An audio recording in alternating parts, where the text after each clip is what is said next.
Hey, Coach Mikey Whitfield here, and we're going to jump into HIIT, also known as High Intensity Interval Training, and why you might be doing it wrong if you're using, whether it's a bike or a treadmill or elliptical.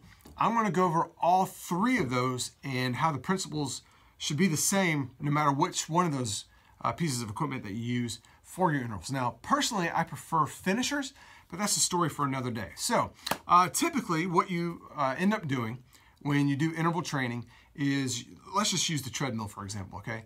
So you hop on the treadmill, right? And you are, let's say you're walking at, say, 4.5, okay, which is a very, very brisk pace. Okay, so you do that for a minute, and then for a minute, you jog at 5.5, okay? Some people call that interval training.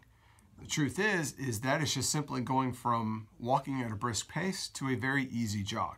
And that's not interval training. You're not getting the max benefit. So as you probably know, the benefits of high intensity interval training is you get reduced appetite, you get better fat burning, it lasts longer. In other words, the burn from HIIT, it lasts longer than traditional cardio.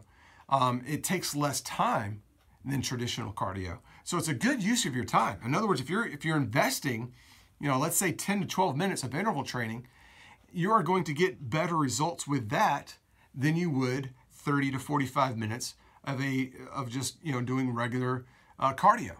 And the reason why is because your body has to adapt and return to a normal state. And in order to do that, it burns calories, right? It's got to recover and get back to a normal state. So the more intense, if you will, intervals that you do, the harder it is that your body's going to return back to a normal state. But here's the thing, like I said, a lot of people think, oh, I'll just jog at, say, 5.0, and then I'll jog for a minute or two at 6.0. That's just jogging and then harder jogging. That's what you're doing. You're actually not doing interval training. So let me break it down for you, okay? I like to use a scale of 1 to 10 because, there's certain speed that you should put on the treadmill. It's going to be different for everybody. For me, I think I can, I typically, when I used to do intervals, now I do pickup basketball, and that's my interval training. But back when I used the treadmill, I would go, I would walk at 3.5, which is a very, very easy pace. A little bit of a brisk walk, but very, very easy. And then I would run anywhere between 10.0 to 12.0, 10 to 12 miles. I don't know if it's miles per hour or not, but it's 10.0 to 12.0. That would be my interval, okay?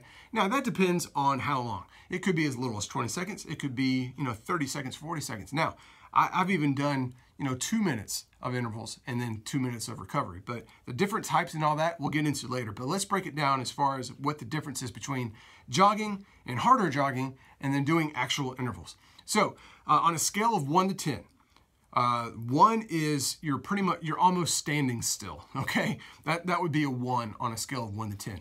And 10 would be something like running from hyenas with machine guns, okay? Imagine yourself running from hyenas and they're after you and they have machine guns, okay? That would be a 10 on a scale of 1 to 10. So that's the way you should look at it, okay? Let's say we're going to do 30 seconds of intervals followed by 90 seconds of recovery, okay? So on a scale of 1 to 10, for me, going all out, which I think the max that even the high-end treadmills go, I think, is 16.0, okay? So for me, going at 12.0 would be an 8 out of 10 for me, okay? Can't go all out, right? But if I want to sustain something for, say, 20 to 30 seconds, let's say 30 seconds, I would probably have to go at 12.0. And ideally, you want to aim for something that you go for about 10 seconds beyond what is prescribed. So let's say, for instance, your interval training program, you are doing 30 seconds of intervals followed by 90 seconds of recovery. So for me, I'm going to go 12.0 for 30 seconds. And then your recovery should be around a 3 out of 10 on the exertion scale. So for me, that's going to be about a 3.5 speed, which is a little bit above a brisk walk. Here's why you want to do that. You want to be able to give each interval your absolute best effort, okay? And in order to do that, you have to implement enough recovery time so that you can do that. So if you're going fast and then just resting or just briskly walking for 20 to 30 seconds, you're not going to be able to give that next interval your absolute best effort. So here's what you do. So you crank it up to say, I'm using myself as an example, okay? I'll crank it up to 12.0 for 30 seconds. And then once that 30 seconds hits, I hold down that button until I'm back down to 3.5. And I do that for 90 seconds. And then I repeat that anywhere between 8 to 10, maybe even 12 times tops. But really 8 to 10 times is more than plenty. That's a pretty solid HIIT workout, okay? Especially after your strength training program, okay? So that is what I would do. So let's say, for instance, you're much more athletic than me. And so maybe 14.0 is your 8 out of 10 scale, okay? So you would do that for 30 seconds, and then maybe, let's say 4.0 would be your recovery period for 90 seconds. Now, if you're a beginner, that's going to be the other end of the spectrum. You may not be doing any running at all. You would be going from a very, very easy walk to a more of a brisk pace walk. Again, we're looking at the scale of 1 to 10, okay, instead of a specific speed. So for instance, let's say you're a beginner. I would say no more than 6 rounds of something like this, okay? So you would do a minute of recovery, very easy pace. So let's say 2.3 or 2.4, 2.5, somewhere around there, okay? And then 20 seconds, or even do this, make it easy, 30 seconds of an interval at, say, a perceived exertion of 6 or 7 out of 10, okay? So let's say 5.0, which is on the borderline of jogging.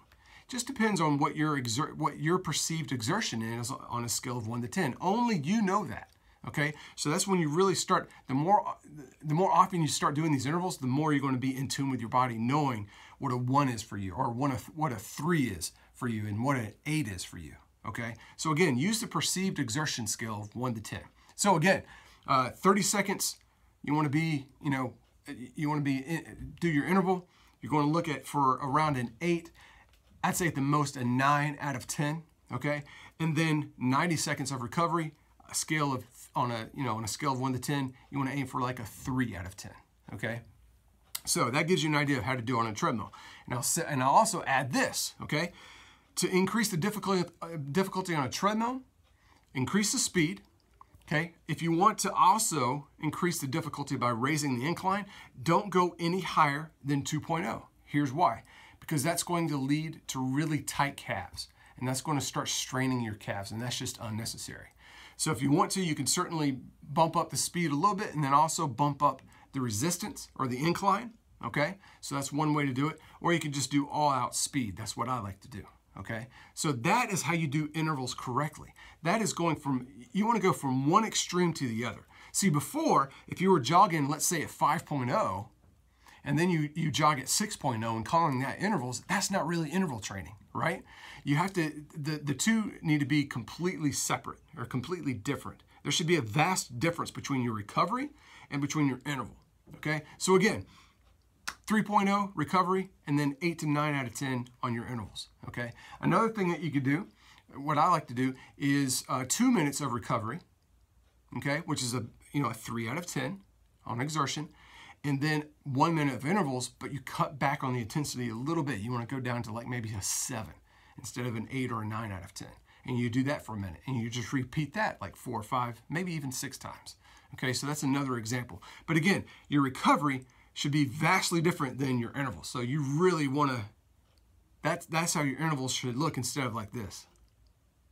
There's a big difference, all right? So hopefully that helps you out. Now, if you want to do it on a bike, you can certainly do that. I recommend instead of cycling faster, that's actually when you want to increase your resistance, because doing the repetition over and over like that on a stationary bike, that can actually lead to tight hip flexors, okay? So when it comes to biking, then you could certainly just increase the resistance versus how many times you're spinning that bike, okay? And of course, the elliptical, there's a number of things you could do. You could do speed, you could do resistance, you could shift your energy to your arms and shift your energy to your legs and those kinds of things. But personally, when it comes to interval training, I prefer the bike or the treadmill, okay?